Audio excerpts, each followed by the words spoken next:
कैसे हैं आप लोग। उम्मीद करता हूं कि आप लोग स्वस्थ होंगे, मस्त होंगे, अपनी पढ़ाई में व्यस्त होंगे। दोस्तों, आज के वीडियो में हम क्लास 12 भूगोल का 2026 का मॉडल पेपर समझेंगे कि हमारा मॉडल पेपर 2026 में किस प्रकार से आएगा। तो आज की वीडियो में पूरे पेपर को समझेंगे। जिस प्रकार से मैं बताऊंगा इसी प्रकार से आपका पेपर 2026 में पूछा जाएगा। यही पेपर आपका वायरल पेपर होगा। तो वीडियो में लास्ट तक बने रहिएगा। आज के वीडियो आपके लिए मोस्ट इंपॉर्टेंट है। आज की वीडियो में आप सीखेंगे कि आपको 2026 में भूगोल का पेपर किस प्रकार से देना है। तो ये वीडियो को स्टार्ट करते हैं। अगर आप वीडियो पर नए हैं तो वीडियो को लाइक कर दीजिए, चैनल पर नए सब्सक्राइब कर दीजिए, बेल आइकन को प्रेस कर दीजिए, क्योंकि बोर्ड एग्जाम के हर इंपॉर्टेंट टॉपिक का वीडियो आपको इस चैनल पर डेली मिलता रहेगा। तो देखिए, समय हमारा होता है 3 घंटे 15 मिनट का और पूर्णांक हमारा होता है 70 नंबर का, किसमें, भूगोल के पेपर में। अब देखिए हमें नोट में क्या दिया हुआ है। कह रहा है कि प्रारंभ के 15 मिनट परीक्षार्थियों को प्रश्न पत्र पढ़ने के लिए निर्धारित हैं। उसके बाद हमें दिया है निर्देश। तो निर्देश में दिया है, पहला निर्देश कह रहा है कि सभी प्रश्न अनिवार्य, यानी सभी प्रश्नों के उत्तर देना अनिवार्य है। दूसरा है प्रश्न संख्या 1 से 8 तक बहुविकल्पीय प्रकार का प्रश्न है। तीसरा है प्रश्न संख्या 9 से 16 तक अति लघुत्तरीय प्रश्न है, और प्रश्न संख्या 17 से 22 तक लघुत्तरीय प्रश्न है, और प्रश्न संख्या 23 से 24 दीर्घोत्तरीय प्रश्न है, और प्रश्न संख्या 25 से 26 तक क्या है, मानचित्र से संबंधित प्रश्न है। उपयुक्त रेखा, मानचित्रों एवं आरेखों द्वारा अपने उत्तरों की पुष्टि कीजिए। अब देखिए हमारा आ गया बहुविकल्पीय प्रश्न। तो बहुविकल्पीय प्रश्न देखिए क्या कह रहा है। कह रहा है कि निम्नलिखित प्रश्नों के सही विकल्प चुनकर अपनी उत्तर पुस्तिका में लिखिए। यहाँ पे देखिए पहला क्वेश्चन है कि मानव विकास की अवधारणा निम्नलिखित में से किस विद्वान की देन है। तो का ऑप्शन है प्रो अमर्त्य सेन, और खा ऑप्शन है डॉक्टर महबूब उल हक, और फिर गा ऑप्शन है एलन सी सेम्पुल, और घा ऑप्शन है रैट जेल। तो देखिए इसका सही उत्तर जो हो जाएगा वो हो जाएगा हमारा डॉक्टर महबूब उल हक। तो यहाँ पे ऑप्शन नंबर खा सही हो जाएगा। मानव विकास की अवधारणा के विद्वान जो थे, विद्वान की देन जो है यही है। कौन है, डॉक्टर महबूब उल हक। दूसरा क्वेश्चन है निम्नलिखित देशों में से किस देश में सहकारी कृषि का सफल परीक्षण किया गया। का ऑप्शन है रूस, खा ऑप्शन है डेनमार्क, गा ऑप्शन है भारत, और घा ऑप्शन है नीदरलैंड। तो देखिए इसका सही उत्तर हो जाएगा डेनमार्क। तो यहाँ पे ऑप्शन नंबर खा सही हो जाएगा, डेनमार्क। उसके बाद देखिए तीसरा क्वेश्चन है कि निम्न में से कौन सा एक जलमार्ग मैक्सिको की खाड़ी में है। तो देखिए का ऑप्शन है विशाल झील जलमार्ग, और खा ऑप्शन है बोल्गा जलमार्ग, गा ऑप्शन है डेन्यूब जलमार्ग, और घा ऑप्शन है मिसिसिपी जलमार्ग। तो देखिए इसका सही उत्तर जो हो जाएगा वो देखिए क्या हो जाएगा, यहाँ पे इसका सही उत्तर हो जाएगा मिसिसिपी जलमार्ग। तो यहाँ पे ऑप्शन नंबर घा सही हो जाएगा। उसके बाद देखिए चौथा क्वेश्चन है कि निम्नलिखित में से कौन तृतीयक क्रियाकलाप नहीं है। पहला ऑप्शन है मनोरंजन सेवाएं, दूसरा ऑप्शन है चीनी का उत्पादन, और तीसरा ऑप्शन है हलवाई का कार्य, और चौथा ऑप्शन है चल अचल संपत्ति का क्रय विक्रय। तो देखिए इसका सही उत्तर जो हो जाएगा, यहाँ पे देखिए विकल्प दिया गया है। का ऑप्शन है कि पहला, तीसरा और चौथा, और खा ऑप्शन है दूसरा और चौथा, और गा ऑप्शन है केवल दूसरा, और घा ऑप्शन है उपयुक्त सभी। तो देखिए इस पे इसका जो सही उत्तर हो जाएगा केवल दूसरा, यानी चीनी का उत्पादन। यहाँ पे सही उत्तर क्या होगा, चीनी का उत्पादन सही उत्तर हो जाएगा। तो यहाँ पे इसका सही ऑप्शन हो जाएगा केवल दूसरा, ये सही होगा। उसके बाद देखिए अगला क्वेश्चन है, कह रहा है कि विस्तृत वाणिज्य अनाज कृषि में का ऑप्शन कह रहा है प्रति व्यक्ति उत्पादन कम होता है, और खा ऑप्शन है प्रति व्यक्ति उत्पादन अधिक होता है, गा ऑप्शन है खेतों का आकार छोटा होता है, और घा ऑप्शन है कृषि भूमि कम और जनसंख्या अधिक होती है। अब देखिए इसका सही उत्तर क्या हो जाएगा हमारा, इसका सही उत्तर हो जाएगा प्रति व्यक्ति उत्पादन अधिक होता है। तो यहाँ पे ऑप्शन नंबर खा सही हो जाएगा। उसके बाद देखिए 6 नंबर क्वेश्चन है कि भारत के पूर्वी तट पर कौन सा बंदरगाह नहीं है। का ऑप्शन, पहला ऑप्शन है मुंबई, दूसरा ऑप्शन है मारमा गोवा, तीसरा ऑप्शन है चेन्नई, और चौथा ऑप्शन है तूतीकोरिन। तो कह रहा है कि भारत के पूर्वी तट पर कौन सा बंदरगाह नहीं है। यहाँ पे कह रहा नहीं है। तो देखिए भारत के पूर्वी तट पर कौन सा बंदरगाह नहीं है, तो कौन सा है, मुंबई और मारमा गोवा, ये दोनों बंदरगाह नहीं है। तो यहाँ पे ऑप्शन नंबर हमारा पहला और दूसरा सही हो जाएगा। तो यहाँ पे ऑप्शन नंबर का सही हो जाएगा, पहला और दूसरा, ये वाला सही हो जाएगा। उसके बाद देखिए 7वां क्वेश्चन है, कह रहा है कि निम्नलिखित में से किस स्थान पर पहला परमाणु ऊर्जा स्टेशन स्थापित किया गया था। का ऑप्शन है कलपक्कम, खा ऑप्शन है नरोरा, गा ऑप्शन है राणा प्रताप सागर और घा ऑप्शन है तारापुर। तो देखिए इसका सही उत्तर हो जाएगा तारापुर। तो यहाँ पे ऑप्शन नंबर घा सही हो जाएगा।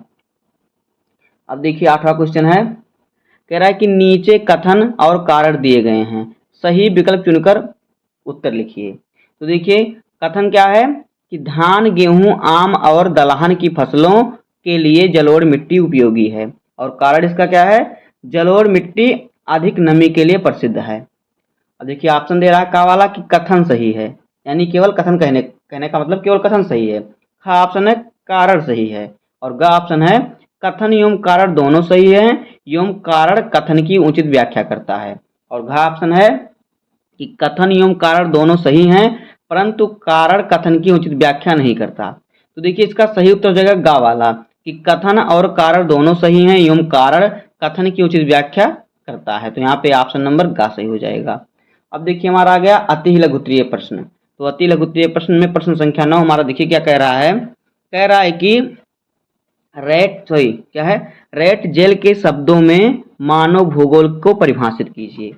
तो देखिए रेट जेल के शब्दों में मानव भूगोल की परिभाषा क्या है, देखिए फ्रेडरिक, इनका नाम क्या है, फ्रेडरिक रेट जेल के अनुसार मानव भूगोल क्या है, मानव जाति और प्राकृतिक वातावरण के बीच क्या है, संबंध है। मानव भूगोल और मानव जाति और प्राकृतिक वातावरण के बीच संबंध का अध्ययन है। यह है फ्रेडरिक रेट जेल के अनुसार। तो इसी प्रकार से आपको हर क्वेश्चन सॉल्व करना होगा। यहाँ से आपके हर क्वेश्चन 2-2 नंबर के हैं। तो यहाँ पे 10वां नंबर क्वेश्चन है कि जननांकिकीय संक्रमण सिद्धांत का उपयोग क्यों किया जाता है। ये भी क्वेश्चन 2 नंबर का है। 11 नंबर क्वेश्चन है कि मानव विकास के 4 प्रमुख घटक का नाम लिखिए। ये भी 2 नंबर का है। उसके बाद है 12 नंबर क्वेश्चन, पंचम क्रियाकलाप क्या है। 13 नंबर क्वेश्चन है आर्थिक दृष्टि से भारत की जनसंख्या को कितने भागों में बांटा गया है।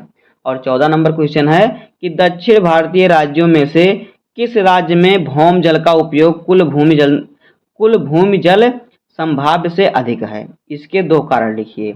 और 15 नंबर क्वेश्चन है कि परिक्षिप्त यानी कि एकांकी बस्तियां किस प्रकार की होती हैं, ये भारत के किन राज्यों में पाई जाती हैं।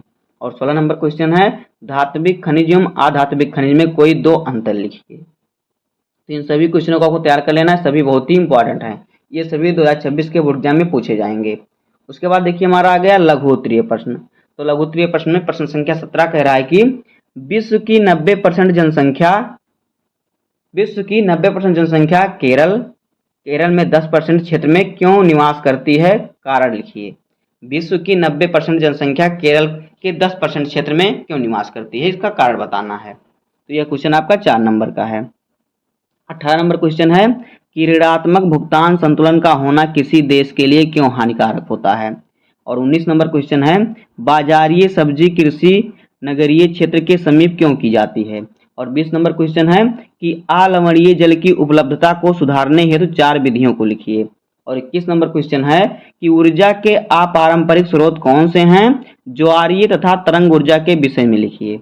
और 22 नंबर क्वेश्चन हमारा है सतत पोषणीय विकास की संकल्पना को परिभाषित कीजिए। तो ये सभी क्वेश्चन आपके 4-4 नंबर के हैं। तो यहाँ से आपको मिल जाएगा 24 नंबर लघु उत्तरीय प्रश्न से। उसके बाद देखिए आ गया दीर्घ उत्तरीय प्रश्न। तो दीर्घ उत्तरीय प्रश्न में हर प्रश्न हमारा 6 नंबर का है। तो यहाँ पे देखिए कह रहा है कि 30 नंबर क्वेश्चन कह रहा है कि व्यापार के लिए पत्तन किस प्रकार सहायक होते हैं, पत्तनों का वर्गीकरण उनकी अवस्थिति के आधार पर कीजिए। यह क्वेश्चन 6 नंबर का है। अथवा करके दिया है कि मानव के प्राकृतिकरण की संकल्पना को स्पष्ट कीजिए। तो इन दोनों क्वेश्चनों में से आपको एक ही क्वेश्चन सॉल्व करना होगा। यहाँ से आपको मिलेंगे 6 नंबर। उसके बाद देखिए हमारा 24 नंबर क्वेश्चन है भारत में भू संसाधनों की पर्यावरणीय समस्या कौन सी है, इनके निदान के उपाय लिखिए। ये क्वेश्चन भी 6 नंबर का है।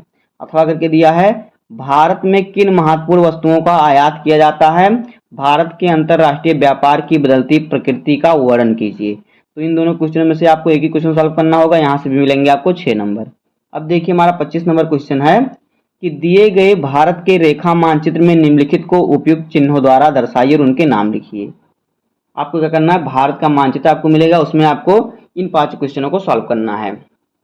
पहला क्वेश्चन क्या है, भारत का सबसे अधिक जनसंख्या वाला राज्य जो कि है उत्तर प्रदेश, इसको दर्शाना है। उत्तर प्रदेश भारत के मानचित्र में कहाँ पर है, उसका नाम भी लिखना है उत्तर प्रदेश, इस प्रकार से। तब आपको जाके मिलेगा 1 नंबर। आधा नंबर आपको मिलेगा स्थान दर्शाने पर और आधा नंबर आपको मिलेगा नाम लिखने पर। इस प्रकार से आपको मिला के यहाँ से मिल जाएगा 1 नंबर। दूसरा है पूर्व से पश्चिम प्रवाहित होने वाली एक नदी का नाम। और तीसरा है मध्य प्रदेश का एक प्रमुख तांबा क्षेत्र। चौथा है गुजरात का सबसे बड़ा महानगर। और पांचवा है उत्तर प्रदेश का प्रमुख परमाणु शक्ति केंद्र। इस प्रकार से आप पांचों को दर्शाएंगे, नाम लिखेंगे, तो यहाँ से आपको मिलेंगे 5 नंबर। अब देखिए आगे है केवल दृष्टिबाधित परीक्षार्थियों के लिए। तो इसमें क्या है, वही क्वेश्चन है, लेकिन इन लोगों को क्या करना है, दर्शाना नहीं होता, सिर्फ लिखना रहता है, जिन्हें आंखों का कोई दिक्कत, जिन्हें चश्मा वश्मा लगा हुआ है।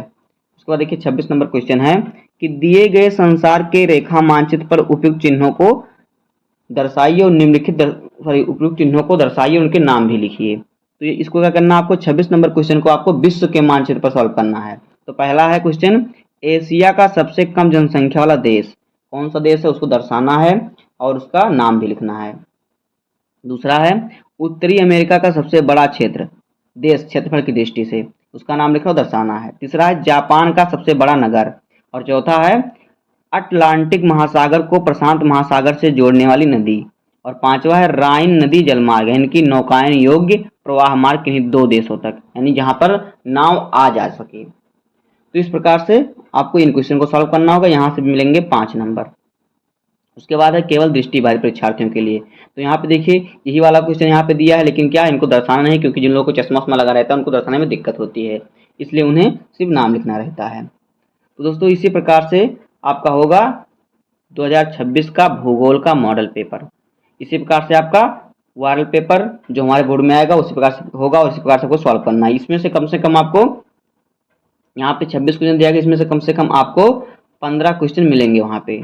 तो इन सभी क्वेश्चनों को तैयार कर लीजिएगा, क्योंकि ये बोर्ड द्वारा जारी किया गया पेपर है।